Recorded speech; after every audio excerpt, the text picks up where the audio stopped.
Vamos fazer mais uma breve oração? Pai querido, nós estamos aqui, Deus, para ser agora ministrados pela Tua palavra, Pai.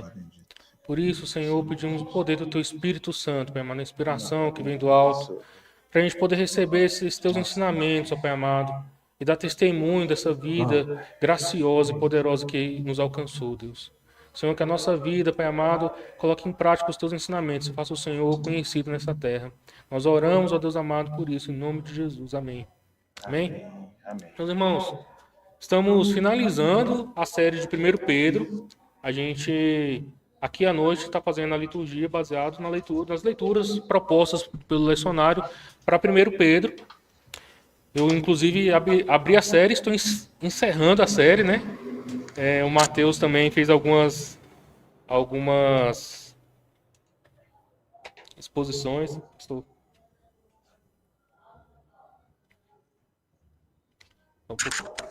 Isso.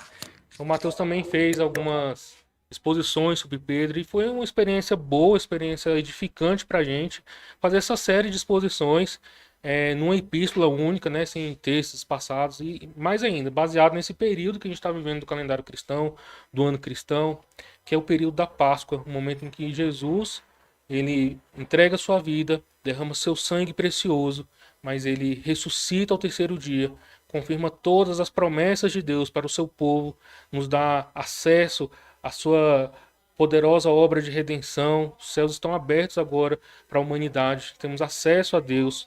A humanidade agora está pacificada com Deus por meio de Jesus. E Jesus dá início ao fim de todas as coisas. Com a morte e ressurreição de Jesus se inicia o fim. E o início do fim acontece em coisas diferentes nessa terra.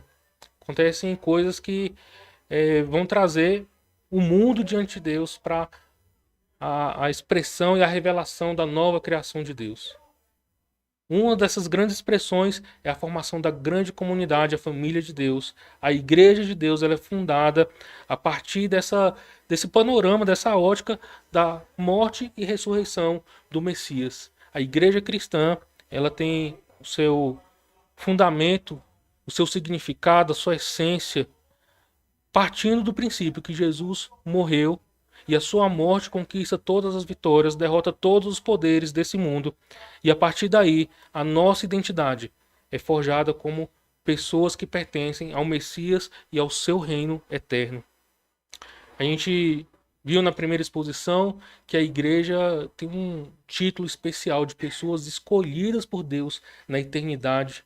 Pedro, ele defende isso, né, que as pessoas foram eleitas por Deus, salvas por Deus, para mostrar que não é um mérito do ser humano fazer parte dessa grande família, mas porque Deus é cheio de graça e de misericórdia, porque Deus fez essa grande obra por meio de Jesus Cristo. Hoje nós podemos ser irmãos e participar de uma mesma família, ter a nossa fé conectada diretamente ao trono de Deus. E graças a Deus por isso, né? Somos igreja por isso. Mas, olha, até estudando o texto de hoje, né? Como é importante a gente entender quem está escrevendo, as palavras de quem. As palavras de quem Jesus falou assim: apacenta as minhas ovelhas. Tu me amas? E Pedro falou: te amo. Tu me amas mesmo? Eu gosto do Senhor, né? Mas Pedro, tu me amas? E o Senhor sabe de todas as coisas. Então, apacenta as minhas ovelhas.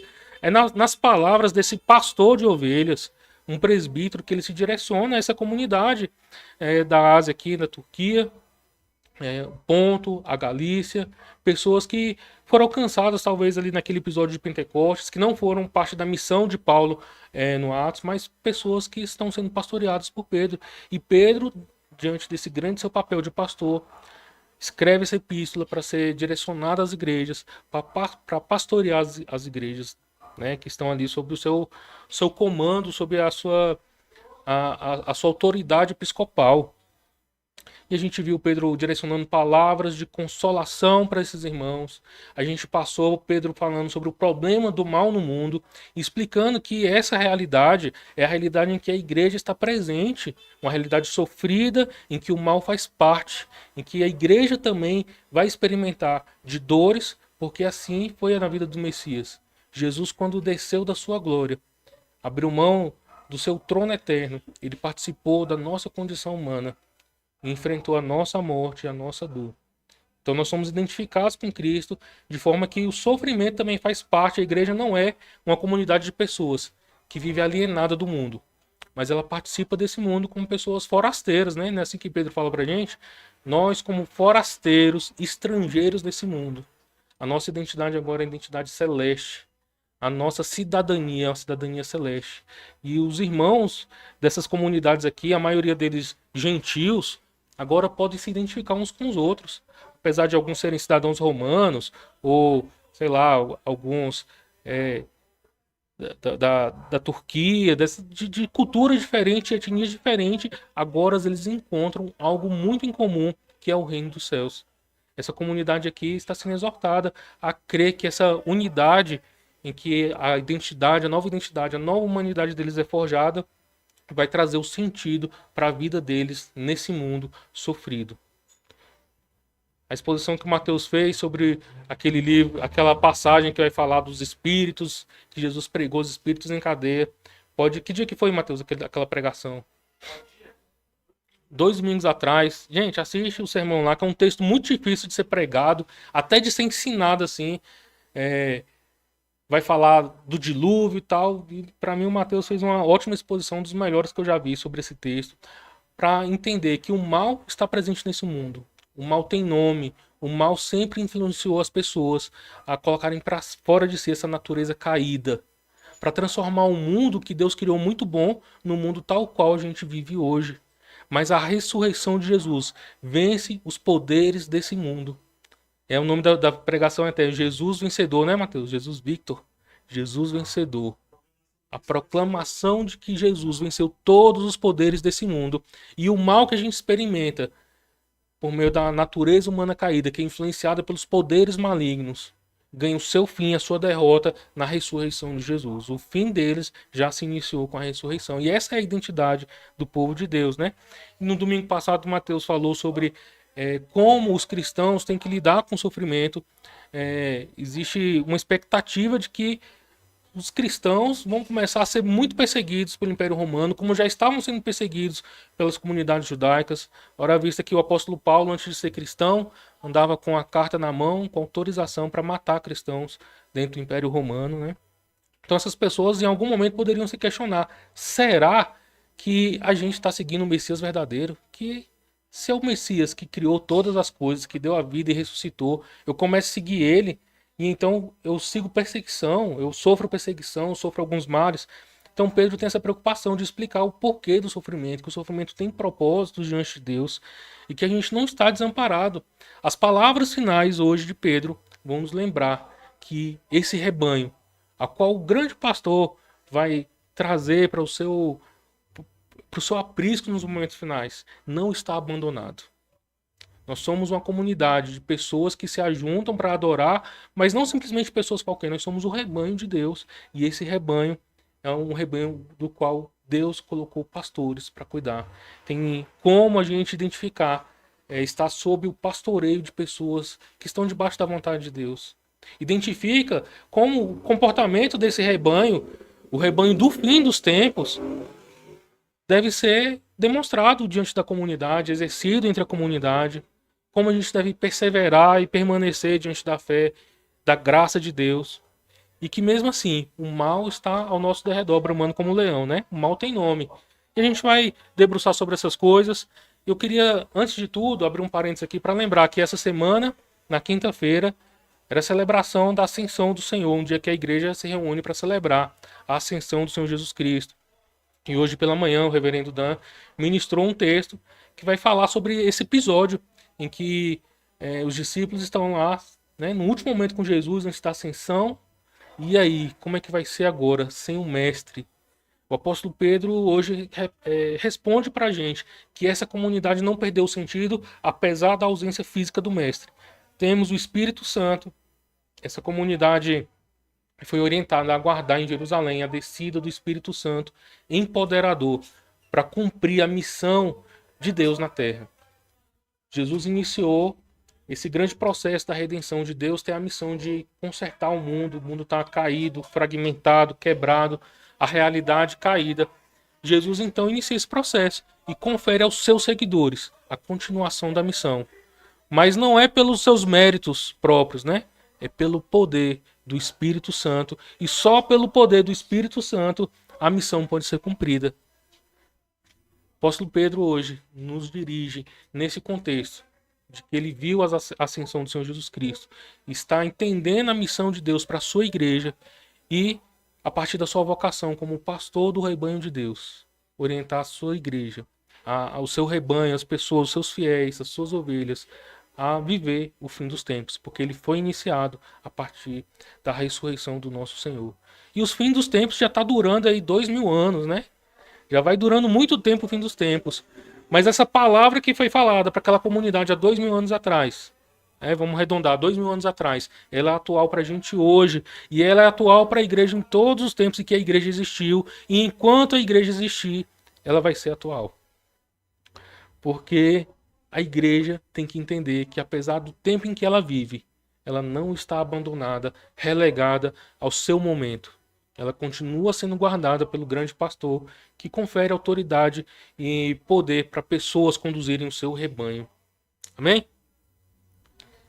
Gente, eu estive lá na sagração do Bispo Eric. Foi um momento maravilhoso.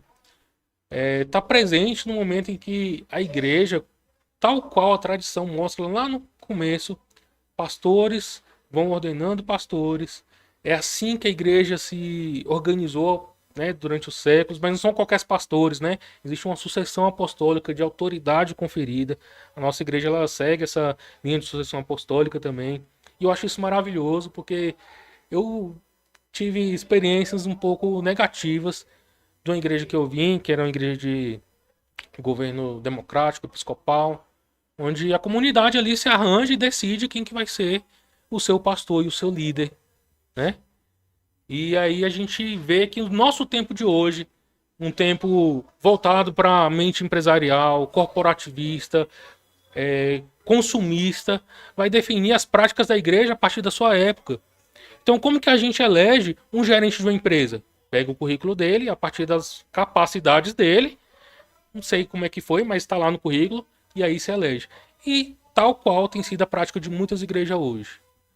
Me consola muito o momento que eu estive lá na sagração do Bispo Eric, e aí o nosso bispo primário, Miguel Shoa, ao impetrar, impôs as mãos sobre o Eric e falou assim: Eric, a gente não escolheu você para ouvir Deus, a gente ouviu Deus para poder escolher você. Então é algo que vem do poder de Deus, né? A autoridade de Deus, do controle de Deus para a sua igreja, o cuidado de Deus. E a gente vê que Deus ama a sua igreja, conferindo pastores para cuidar da sua igreja. Ter pastor, gente, é uma bênção. Mas o nosso mundo hoje é um mundo complicado, onde as pessoas não querem ser pastoreadas. Ou querem ser pastoreadas só do jeito que elas entendem como ser um bom pastor, né? Um bom pastor é aquele que fala, aquele que dá na telha, como o reverendo Dan falou hoje de manhã, né? Um bom pastor, na maioria das vezes, para muitas pessoas, é um pastor que vai massagear o meu ego.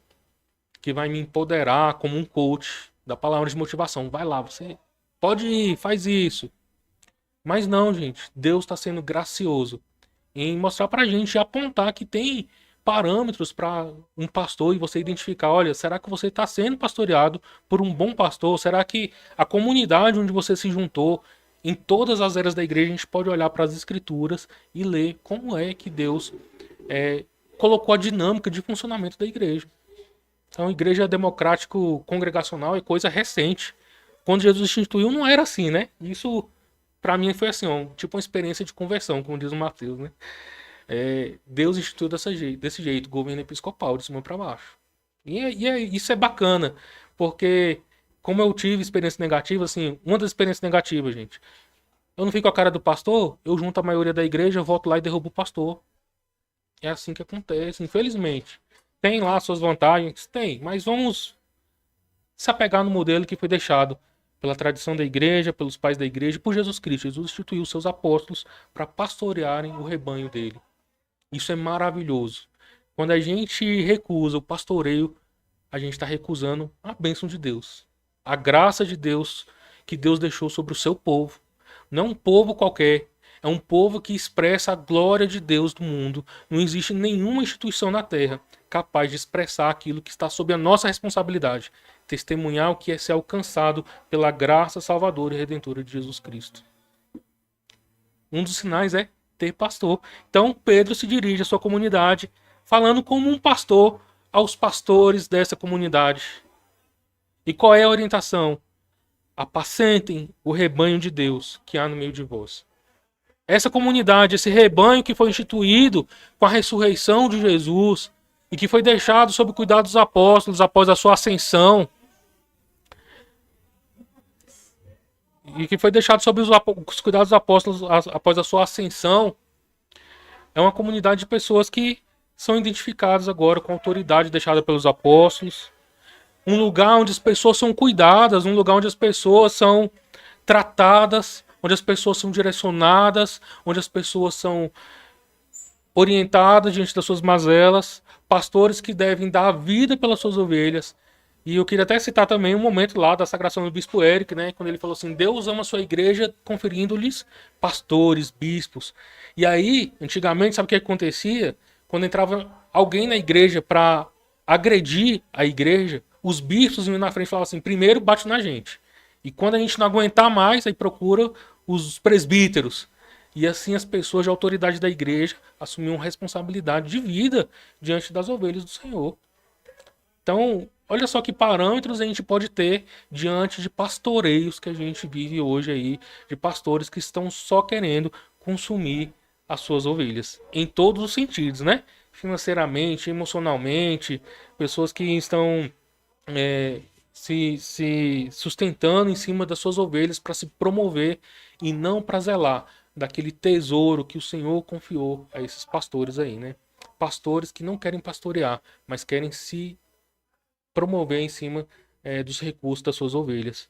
O apóstolo Pedro, como esse grande pastor, vai lembrar a gente que ser pastoreado é ser cuidado. Uma das marcas dessa comunidade da ressurreição é a marca de ser cuidado por uma pessoa a qual Deus conferiu autoridade.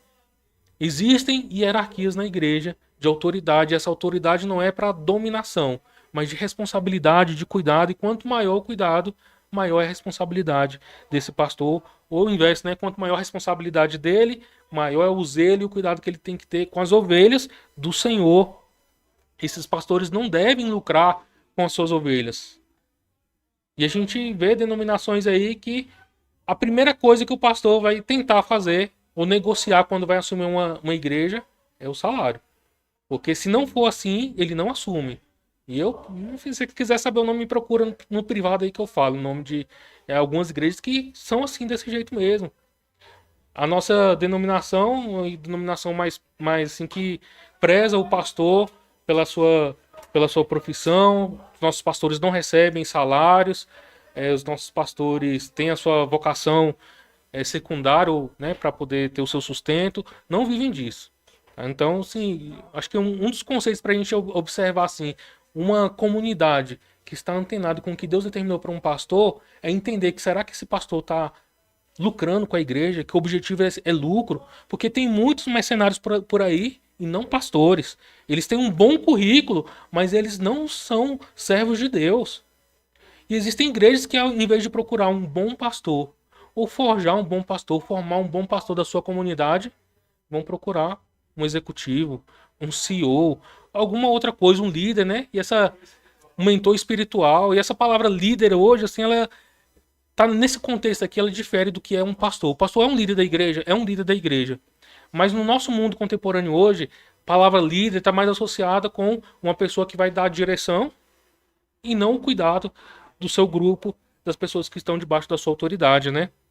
Então nós estamos esse rebanho que estamos sob cuidado, que estamos sob a autoridade de Deus e o amor de Deus quando recebemos os pastores. Esses pastores não devem lucrar, devem ser servos de Deus. Eles não podem abusar da sua autoridade. Tem um livro chamado Uma Igreja Chamada Tove, e eu indico isso para todo mundo que quiser entender um pouco disso, do abuso ministerial em várias igrejas por aí, experiências negativas.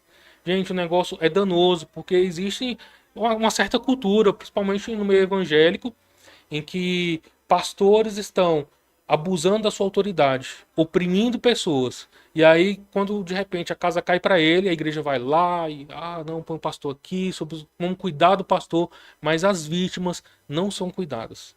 E eu também conheço experiências desse tipo. Pessoas que se valem dos seus cargos para abusar da sua autoridade sobre pessoas. Eu já vi casos, inclusive, que pessoas iam ter que pedir pastor para saber se precisavam, se tinha autoridade, autorização para dormir com a sua esposa, com seu cônjuge ou não, tem intimidade. Chega a esse nível, tá?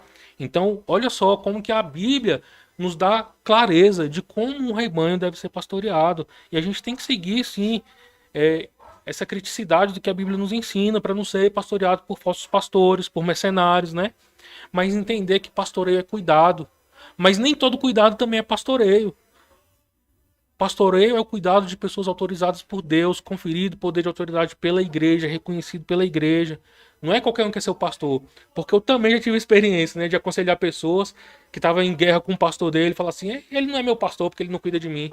Eu assim, primeiro, ele é pastor porque Deus concedeu autoridade para ele. Segundo, ele é pastor porque a igreja reconheceu a autoridade que foi dada para ele. E terceiro, ele é pastor porque só quem pode demitir ele é Deus, e Deus não vai demitir ele. Não vai ser o seu desgostado pastor que vai demitir ele, vai assinar a carteira dele, né, a demissão na carteira dele de trabalho do céu. Então as pessoas têm que entender a questão dessa autoridade pastoral mesmo. O grande pastor vai entregar a recompensa dos bons pastores, vai ser recompensado, porque, gente, é trabalhoso. É trabalhoso cuidar de pessoas, é trabalhoso, ainda mais no dia de hoje, quando você faz parte de uma comunidade, mas de repente, no meio da semana, você tá vendo o pastor A, o pastor B, porque o pastor C tem uma palavra muito melhor, esse aqui oferece tal coisa para mim, e você, na verdade, está sendo pastoreado por si próprio, e não entende que está assumindo mais uma condenação do que bênçãos de Deus. O autopastoreio é uma doença que existe no meio do rebanho de Deus hoje. Pessoas que não querem ser pastoreadas e ficam escolhendo como elas serão pastoreadas. Mas lembre-se, você que talvez não aceite o pastoreio do seu pastor, de pastor tal, A, B ou C, lembre-se que Deus, o grande pastor, vai recompensar os seus pastores. Isso também confere a gente uma segurança de entender que bons pastores são bem vistos diante de Deus, mas também uma alegria do servir desses pastores entender que essa dificuldade de lidar com pessoas está sendo observada e vai ser contemplada por Deus no porvir. Outra advertência que o apóstolo Pedro nos dá é: sejam humildes. Do versículo 5 ao versículo 7 diz assim, ó: da mesma forma, vocês que são mais jovens, aceite a autoridade dos presbíteros. E todos vocês vistam-se de humildade no relacionamento uns com os outros, pois Deus se opõe aos orgulhosos, mas concede graças ao humilde. Portanto, humilhem-se sob o grande poder de Deus, e no tempo certo ele os exaltará. Entreguem-lhe toda a sua ansiedade, pois ele cuidará de vocês. Mais uma das marcas do rebanho do fim dos tempos, né? Esse rebanho do pastor, do grande pastor, é a humildade, gente. E é um outro problema muito sério nos nossos dias, né? Lidar com pessoas humildes, encontrar humildade nas pessoas, porque é muito fácil, humildade sincera, assim, humildade subserviente mesmo, né? Porque é muito fácil, enquanto o nosso relacionamento tá muito bem, reciprocidade, bom para mim, bom para você, eu ser humilde, é muito bom. Agora, quando eu preciso ser exortado, quando eu preciso ser confrontado, não preciso ser ensinado, e aí a gente vê muita ovelha dando chifrada, dando, né? A ovelha não tem chifre, né? Mas dando cabeçada, dando coice, indo atrás de outros pastores, porque é o que mais acontece. Talvez no Brasil hoje, a nossa comunidade cristã seja mais de pessoas desigrejadas do que de pessoas que nunca conheceram a verdade da salvação. Eu tive uma época num projeto de evangelismo noturno aqui na Samambaia, e aí quando a gente encontrava pessoas na rua, ou era afastado da igreja, ou estava se afastando, ou a família sempre foi crente e essa pessoa nunca quis ser. Ela nunca deixou de ser uma pessoa alheia à fé cristã. E na maioria dos casos pessoas que se sentiram mal com a exortação do pastor, porque o pastor não foi legal comigo, o pastor isso, a igreja aquilo. Sempre é um problema externo e nunca a pessoa se reconhece errada, pecadora, falha, débil em muitas coisas. Eu queria ler com vocês aqui. Ontem, no nosso grupo de estudo, a gente fez uma meditação do pastor Timothy Keller. Na sexta-feira ele faleceu. Um grande erudito mesmo do meio cristão protestante. Um cara que influenciou gerações de pastores, né? Influenciou a mim, o Mateus, os nossos pastores aqui. E no seu devocional Sabedoria de Deus, ele vai falar um pouco sobre isso. Ele fala assim, ó: a ironia é que o orgulho odeia a correção, leva inevitavelmente a fracassos públicos que trazem afronta. Tradução de uma palavra hebraica que significa ser menosprezado. Portanto, a arrogância humana provoca seu maior pesadelo. O que pode, então, remediar o orgulho? Aqui está um caminho. Submeta-se voluntária e sistematicamente a ser corrigido por pessoas. Então, deveria ser uma prática nossa. Tá nessa prática assim, de levar a nossa debilidade, ser confrontado voluntariamente, sem precisar o pastor falar assim: fulaninho, vem aqui, vamos conversar no gabinete, né? Vamos lá. O único caminho para se tornar não alguém tratado com desdém, mas uma pessoa honrada é a disciplina formativa de submeter o nosso ego ao outro. Você deve perder o orgulho para encontrá-lo por direito. Isso pode acontecer dentro da igreja, se fizermos votos para nos submetermos ao conselho e às instruções de líderes sábios. Pode acontecer no casamento, se dermos abertura para o nosso cônjuge para nos corrigir. Pode acontecer quando nos damos aos amigos cristãos o direito de falar conosco regularmente sobre nossas falhas e pecados, conforme Hebreus 3 capítulo 3, versículo 13. Pode acontecer, mas somente se você quiser a correção, somente se você quiser que a correção faça parte da sua vida. Você já pertence a uma comunidade cristã e tem relacionamentos de prestação de contas realmente próximos para que isso possa acontecer? Você passou por alguma correção recentemente?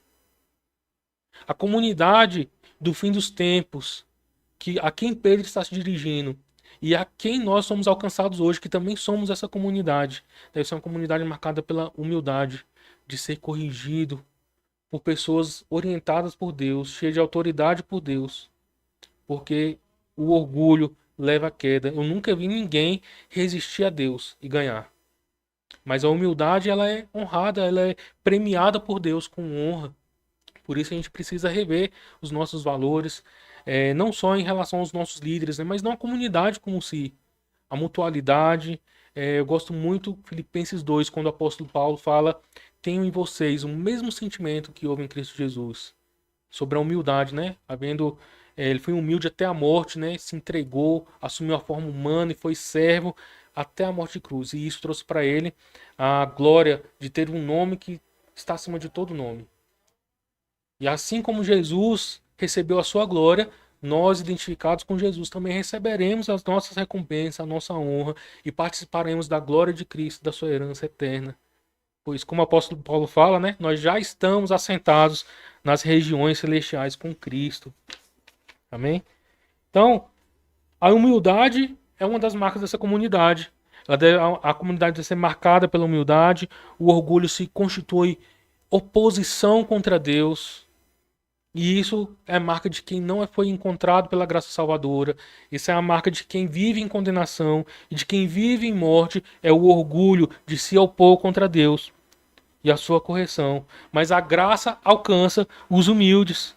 A graça de Deus alcança pessoas que entendem o seu lugar na existência, que precisam ser alcançados pelo Senhor, que precisam do perdão, que precisam de restauração, que precisam de Deus para viver a humanidade como ela é, ser humana de verdade, né? E essa comunidade também, minha gente, é um lugar de alívio, onde a gente pode confiar nesse grande pastor e colocar diante de Deus. É um convite formidável para a nossa vida, né? Tudo que aborrece você, tudo que entristece você, que torna você depressivo ou ansioso, coloca tudo no lombo de Jesus, nos ombros dele. Ele vai levar e ele vai tratar com amor, com dignidade, e vai tratar da sua vida e vai trazer o seu bem. As saudações finais do apóstolo Pedro. Opa, pulei aqui.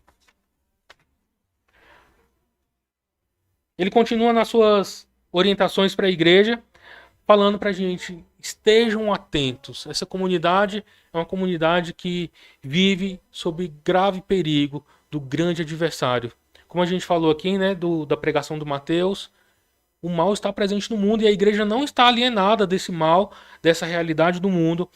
E ela tem que entender que o mal está no mundo e o mal tem nome. O apóstolo Pedro coloca aqui: o diabo, o grande adversário de vocês. Ele não brinca, ele está como um leão. E a palavra aqui, ela denota esse perigo do grande predador, o leão, que está tentando tragar. Ele não vai brincar. E as suas presas não têm vez contra ele. Ele, quando chega para tragar, ele vai e engole de uma vez. É nesse perigo que o diabo está oferecendo para a igreja de se afastar dos caminhos do Senhor.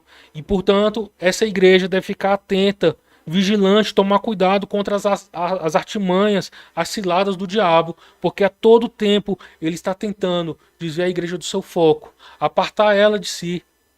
Teve um autor que eu estava estudando e ele falou assim que... foi o Timothy Keller mesmo. Não, foi esqueci agora o nome dele. Mas enfim, ele estava falando que no colonialismo americano, quando a igreja, os cristãos, os senhores, né, que estavam lá colonizando aquela terra, começaram a empregar os valores cristãos. Na verdade, eles estavam se afastando um pouco da religião, um pouco de Deus, para criar esse status do mundo de liberdade e aos passos, pouco tempo entrando no secularismo e Deus ficou à parte da sociedade. O mundo de liberdade que eles estavam querendo agora se tornou um mundo secularizado. Longe de Deus, em que Deus não tem tanta relevância. E o diabo não existe, né? Ele até cita C.S. Lewis falando das cartas do diabo ao seu jovem aprendiz, onde Verme Lindo está... Não, Mal Danado está ensinando Verme Lindo a derrubar os cristãos, a tentar os cristãos, né? E a todo tempo o diabo tem essa maestria de tentar afastar os cristãos da verdade, com coisas sutis, mas também com perseguição ferozes. Na época dessa comunidade aqui, tinha a iminência da perseguição do Império Romano, de matar, de levar à prisão, mas também pelas suas tentações de se desviarem da verdade. E aí, o mundo americano, né, forjado pelos valores cristãos, começou a se afastar de Deus e de repente o Estado, a família, os amigos tomaram o lugar de Deus. E o diabo que estava invisível continua atuando, operando e trazendo males, operando para que a natureza humana caída expressasse o seu pior. Nós estamos estudando aqui o Apocalipse na quarta-feira e a gente entrou nos 7 selos, né? Os 4 primeiros selos falam dos 4 cavaleiros do Apocalipse. E cada vez que abre um selo vem uma tragédia no mundo, uma tragédia pior do que a outra. E a gente frisou muito bem aqui, ó, a abertura do selo ainda não é o conteúdo do livro. O livro não foi aberto para ser lido. O conteúdo do livro está relacionado às 7 taças e às 7 trombetas, né? Mas Deus está mostrando que o mal humano ele se volta contra ele mesmo. Cada vez que vem um cavaleiro trazendo é a consequência do mal humano deixado à sua própria, ao seu próprio léu, em plena consonância com o que o apóstolo Paulo vai falar na primeira, lá na carta de Romanos, no capítulo 1, quando ele diz assim que por causa desse modo de pensar vão, de corromper a verdade, Deus os entregou a sua própria concupiscência. No Apocalipse assume esse problema do mal, em que o ser humano vai buscar só as suas vontades e traz coisas terríveis para o mundo e para a sua existência. Assim o diabo está tentando destruir a igreja de Deus.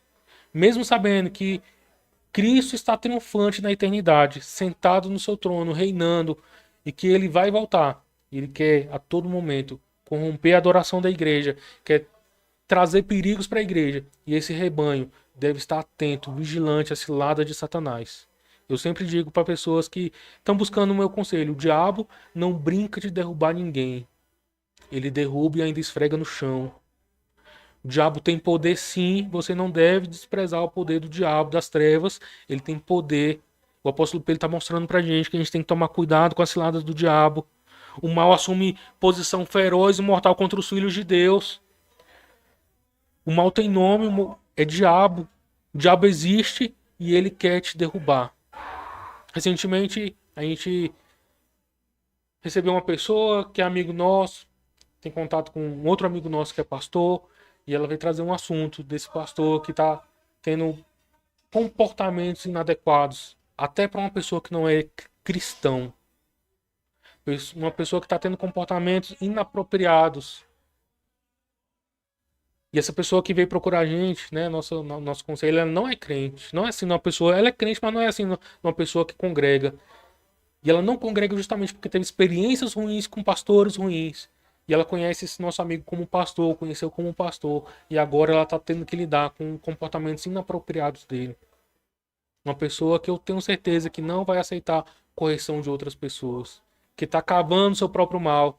O mal, quando entra na vida de uma pessoa, gente, a Bíblia mostra pra gente com clareza qual é a propriedade do mal na nossa vida. Ele cega a nossa vida. Ele entorpece os nossos sentidos para as coisas de Deus. E a pessoa não enxerga nada além do seu desejo, da sua vontade. O inimigo, ele não vai só simplesmente. Não é assim, né? Tudo é culpa do diabo. Não, nem tudo é culpa do diabo, mas o diabo está lá o tempo todo te mostrando que você pode ir além dos caminhos que Deus propôs para você, que você tem capacidade de ser muito mais feliz do que estar vivendo esse sofrimento ou essa vida limitada que o Evangelho te propõe. Mas tudo isso leva a gente para um caminho de morte. É consequência da cegueira e do entorpecimento espiritual que as pessoas vivem distante de Deus. Nós oramos por esse amigo pastor e peço a Deus que traga a mente dele de volta, né, para a razão, para arrependimento, para consolação, para comunhão, porque está afastado também e precisa disso. E o papel da igreja não é apartar um irmão, mas orar pela restauração do seu irmão, porque essa é a palavra final de Pedro aqui para essa comunidade. Um Deus que pode ser o lugar da nossa confiança, um Deus gracioso. No versículo 10, versículo 11, Pedro diz: Deus, em toda a sua graça, o chamou para participarem da sua glória eterna por meio de Jesus Cristo. Gente, é por meio da graça de Deus, Deus sendo gracioso. Assim, depois de terem sofrido por um pouco de tempo, ele os restaurará. Lugar do rebanho na presença de Deus é de restauração.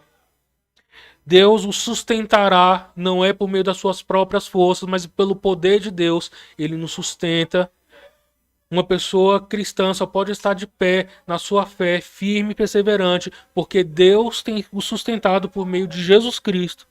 E por fim, ele os fortalecerá. Não se trata de quantas vezes você agacha o seu joelho no chão para fazer orações e orações. Não se trata de quantas horas você passa sem comer fazendo jejuns.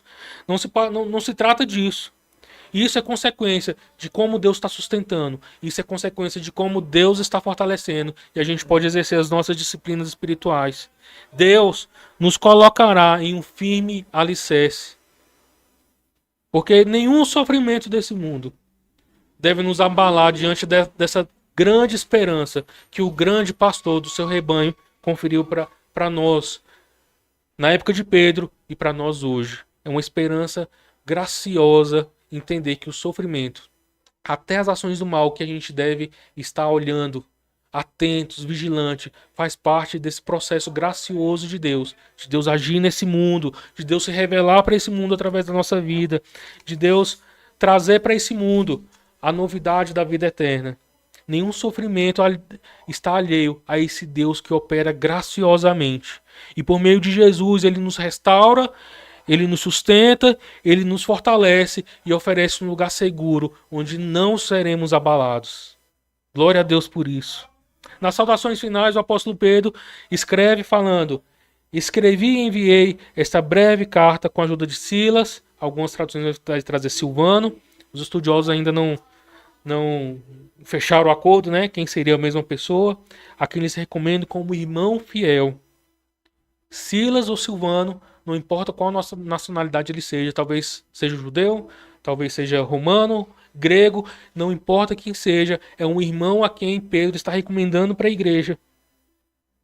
E o objetivo, ao escrever, é encorajá-los e garantir-lhes que as experiências pelo que vocês têm passado são verdadeiramente parte da graça de Deus. Permaneçam firmes nessa graça. Dor, sofrimento, dificuldade, tribulação, tudo isso faz parte do plano perfeito de Deus. Operar a sua graça na nossa vida. Nós somos aperfeiçoados quando estamos passando por dificuldade. Nós somos, eu queria dizer assim, humildes quando a gente mostra a nossa fragilidade para os nossos irmãos. Eu hoje tem uma visita nossa aqui, vocês não estão vendo, mas Tem um grande amigo meu aqui, de alguns anos que eu conheço. Ele é monge da Igreja Ortodoxa, Ortodoxa Siriana no Brasil. Monge Isaac. Ontem ele completou 10 anos de vida monástica, completados já 20 anos de vida de ministério cristão. E há 2 anos, 3 anos atrás, né, Pato? Você teve um momento difícil na sua vida. E eu também estava passando em outro lugar de dificuldade. E aí a gente pôde compartilhar as nossas dores de caminhada. E foi ótimo saber que a minha fragilidade era a fragilidade do meu irmão também. Foi ótimo entender que mesmo numa comunidade onde não existe aceitação, essa irmandade, ela não é vivida plenamente, Deus tem um rebanho para acolher a gente.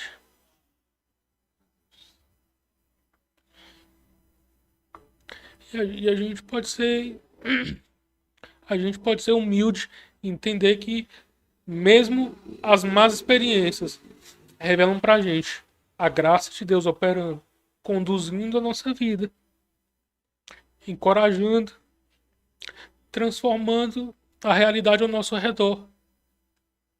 Que a gente não está sozinho nessa caminhada, que a minha experiência é a experiência de outro, a minha experiência e a minha dor, ela não é única, porque tudo que esse mundo que está parte de Deus hoje olha para o seu umbigo e fala, eu sei o que eu estou sofrendo, só eu sei, e isso não é verdade. Deus confere uma grande família para a gente ser acolhido, para acolher a nossa fragilidade. Tanto pastores cuidando da gente, como a gente poder cuidar dos nossos irmãos e ter mutualidade entre nós. Isso é um exercício da humildade, não só de acolher a vida dos nossos irmãos, mas entender que a gente vai ser acolhido nesse rebanho onde Deus opera graciosamente, poderosamente. Pedro continua falando que aquela que está na Babilônia, escolhida assim como vocês, lhes enviou saudações, também meu filho Marcos, né? E quem é que está na Babilônia, né? Talvez seria uma figura de linguagem que Pedro está usando para a igreja, que está sendo perseguida pelo Império Romano.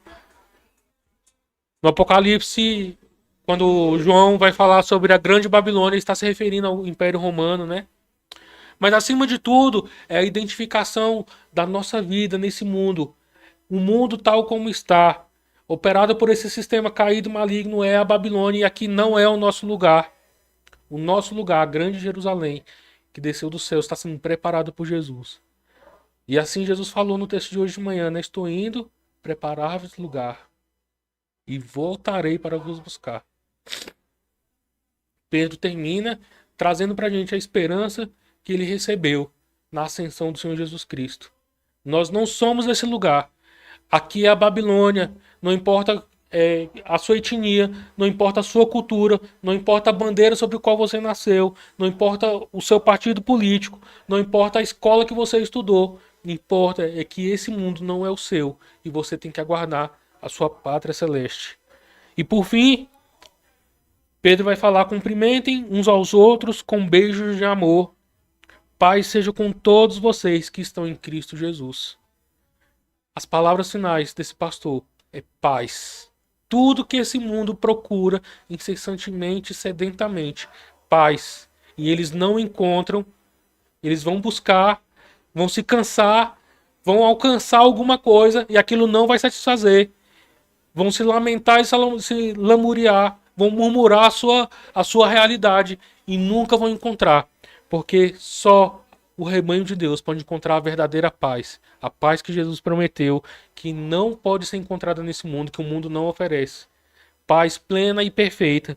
E talvez nós estejamos aqui hoje cheios de problemas relacionais dentro de igreja, cheios de problemas relacionais com as nossas famílias, orgulhosos no nosso modo de ser, silenciado. Exteriormente parece humilde, mas deixa só pisar no seu calo. Sendo pastoreado por si mesmo. E o convite de Pedro hoje é: faça parte de um rebanho em que Deus amou, conferindo pastores para serem cuidados, para que cuidem de vocês.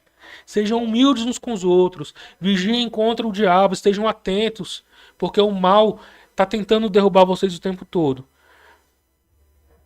O sofrimento está aí, faz parte da graça de Deus, mas entre vocês vivam essa paz, que a paz seja a marca de vocês que estão em Cristo Jesus. E nós podemos oferecer essa paz para o mundo, e essa paz deve ser a nossa paz como comunidade, a nossa esperança, aquilo que o mundo tenta tirar da gente, não pode roubar, porque ela não é desse mundo. A nossa paz se chama Jesus, e a esperança de estar com Ele eternamente. Feche os seus olhos, e eu queria orar por você, você que está assistindo a nossa live, talvez você se sentiu tocado por Deus, entendendo que a sua vida ainda não está de acordo, compatível com o que é ser parte de um rebanho divino de verdade. Talvez você não se sinta pastoreado, talvez o problema seja você mesmo, não o seu pastor. Mas talvez o seu pastor tenha sido uma pessoa que está corrompendo o ministério pastoral. Você deve procurar orientação, orar pela sua igreja, exercer uma vida cristã genuína, de humildade e mutualidade. Buscar ser corrigido por pessoas voluntariamente. Não espera ninguém encontrar sua debilidade para você vir e se confessar, não. Vai lá e já chama uma pessoa, ó, tô com um problema nessa área, vamos conversar aqui. Eu tenho certeza que Deus vai conceder a você pessoas maravilhosas para isso. E entenda que a sua dor é a dor de muitas pessoas. Você não está sozinho. Nessa comunidade, você vai ser acolhido e vai ser cuidado. Quero orar por você. Pai querido, nessa noite graciosa, Pai, como foi bom a gente meditar na Tua palavra e ser consolado por ela, Senhor. Deus, como foi bom a gente trilhar esse caminho das palavras do apóstolo Pedro e encontrar a Tua orientação, Pai, para a nossa vida enquanto igreja e comunidade, Deus. Não como indivíduos soltos no mundo que têm uma fé comum com outras pessoas, mas pessoas que unidas formam um rebanho, um corpo, e que ganham sentido a partir da morte e da ressurreição de Jesus. Pai, nos preenche dessa esperança, Deus, e que nenhum aspecto da nossa vida seja abalado, porque o Senhor nos colocará num lugar firme para permanecermos diante do Teu plano gracioso para a nossa vida e para a nossa eternidade, Pai. Ser com Teu povo nessa noite, Senhor, e que cada coração tocado nessa noite, Deus, possa buscar mais direcionamento do Senhor, possa buscar mais consolação do Senhor, e que pessoas, Senhor, que ainda não se encontram, Pai, compatíveis com essa realidade de ser rebanho de Deus, que não estão compatíveis com as palavras desse pastor, apóstolo Pedro, para essa comunidade do fim dos tempos, ó Deus, possa encontrar um lugar em que se refugiar e se identificar como pessoas que não são mais dessa terra, mas que vivem a sua esperança a partir dos céus que estão nos aguardando. Nós te louvamos, Deus, e agradecemos em nome de Jesus. Amém.